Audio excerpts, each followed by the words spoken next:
It was 10 a.m. and I was already snapping at my kids. Not because I didn't pray, not because I'm lazy, not because I didn't do my devotionals, but because my brain had already made 200 decisions before breakfast. That's decision fatigue. And it's why you feel foggy, frozen, and frustrated. But here's what nobody told me. Your body can reset your brain in 90 seconds. And I'm about to show you how. Hey, I'm Wendy, a homeschooling mom of 6. And if you're trying to steward your home and your kids and you love the Lord, but your brain feels like a browser with 37 tabs open, you're in the right place. In this video, I'm going to walk you through what's actually happening in your brain when you feel burnt out, the simple 90-second reset I use to drop the mental load fast, and how I turn that into a repeatable rhythm so I'm not living in reaction mode. If you misdiagnose the problem, you'll prescribe the wrong fix. For me, it looks like snapping, brain fog, procrastination, then shame, and I start calling it, I'm failing. But I'm not failing, I'm overloaded. When I learned the language, cognitive load, and decision fatigue, I stopped trying to try harder and started reducing load. Because this isn't just about how much you're doing, it's about how much you're deciding. Breakfast decisions, clothes decisions, school decisions, mess decisions, 100 tiny choices before the day even starts. And when your cognitive load is maxed out, your executive function drops. That's why you feel foggy. That's why you get snappy. That's why you freeze. Not because you're a bad mom, because your brain is carrying too much. So here's the lie you've been believing. If I was more disciplined, I wouldn't feel this way. But the truth is, burnout isn't a character issue, it's a capacity issue. You're not weak, you're overloaded. And when you understand what's happening in your brain, you can fix it with biology, not just willpower.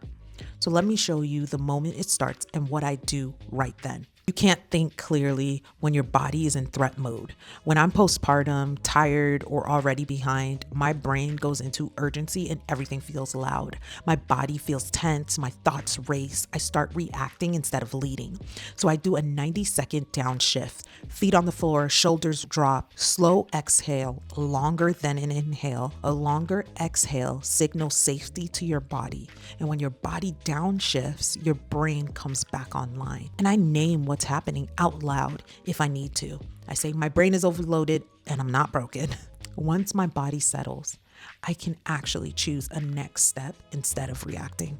Clarity returns when decisions decrease. My worst days weren't the busiest days. They were the days with 1,000 micro decisions. So I force the day into 3 decisions that I write. What keeps the house functioning today? What keeps the kids learning today? And what keeps me from crashing today? And I write those 3 things down as my top 3 things for the day. And listen, I'm not choosing the perfect version of those things. I'm choosing the simplest version that still counts. House functioning might be 1 load of laundry and a 10-minute reset. Kids learning might be math, reading, and 1 shared subject. Me not crashing might be a real lunch, water, 10 minutes to sit down, and a short walk. Clarity doesn't come from doing more. Clarity comes from deciding less. Now, if you want this framework in a format you can actually use on hard days, I built it into my Plan, Prep, Pray daily pages. It's got a dedicated space for your 3 decisions, so you're not reinventing the wheel every morning. Simple, repeatable, no overthinking required. You can grab it. It's linked in my description. But whether you use my planner or a sticky note on the fridge, the framework is still the same. Now, let me show you the 1 boundary that makes that actually stick. Burnout is often the fruit of unlimited yeses. When I try to keep up with every good idea, I end up faithful to none of them. My boundary is simple. I don't add anything new until the 3 decisions are done. Not a text, not a quick project, not fixing what isn't on fire, not researching the next perfect plan, because burnout isn't only from too much work, it's from too much access. And the truth is, God didn't make me to be omnipresent in my own home. I'm human, I have limits, I need help, I need wisdom. And here's what the Bible says about limits.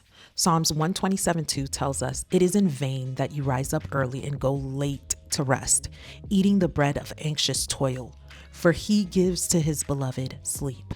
God designed you with limits, not because you're weak, but because you're human. And when we ignore those limits, we're not being faithful, we're being foolish. Stewardship isn't controlling outcomes. It's doing today's obedience and trusting God with what's not mine. And here's the part that makes this a lifestyle instead of a one-time pep talk. The days I win aren't the days I'm superwoman. They're the days I repeat the same simple pattern. So I attach this to a cue. Right after breakfast, before the homeschool block, or the moment I feel the spiral start. That's how it becomes automatic. Not because I'm strong, but because I built in a small rhythm that holds me. And here's what I had to accept. We don't resist simple because it doesn't work. We resist simple because it forces us to release control. But God isn't asking you to control outcomes. He's calling you to be faithful with what's in front of you. So let me leave you with the truth that kept me from shame. If you're burnt out, hear me. You're not failing. You're finite. And God isn't asking you to be everywhere and everything. He's calling you to be faithful with what's in front of you. Try the reset today. Do the 90-second downshift. Choose your 3 decisions. Let the rest wait. Less chaos, more clarity. Not because your life is easy, but because your leadership is directed. And if you want to go deeper and build rhythms that actually hold your real life, grab my free workshop, 5 Tiny Habits for a Peaceful Home, even when life feels loud. Inside, I'll show you how to anchor your days in gospel-centered rhythms that reduce decision fatigue and protect your peace. It's linked below. Tell me in the comments which part you needed most. Was it the house stuff, the homeschool stuff, or the mental load stuff? I'll see you guys in the next one. Bye.